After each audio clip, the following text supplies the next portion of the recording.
sakit yang menyebabkan sakit perut, kemudian diserang antara kulit dengan daging. Mungkin damang virus itu dari daging dalam perut gede sehingga sakitlah perut. Orang muslim yang meninggal gara-gara tersebut yang kekal mati syahid. Pahala syahid yang meninggal kan. Sama dengan dah hana tak perlu meninggal syahid ni.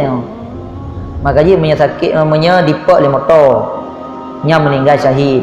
Nom lam kruang lam laut lam iya. Tak perlu hanja tak perlu nafah. Meninggal lam iya nya syahid.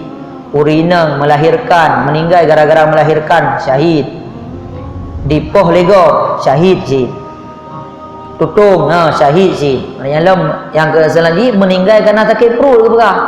Nak ke pegah meninggal kerana jatuh cinta. Nak tirau ragam tinggal getat tu rinang.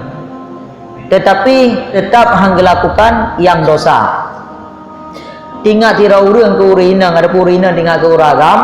Tetapi hang pegah-pegah bagop. Hang pegah bangun ke long kat tinggal rupa pulang je.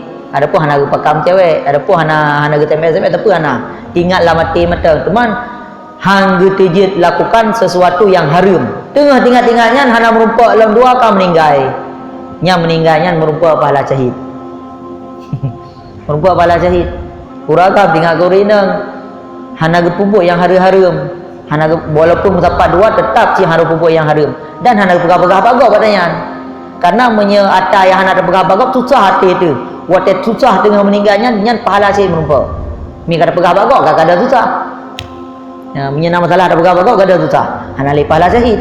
Nyo hang pegah-pegah bagop meninggallah dawatnya yang merumpak pahala syahid.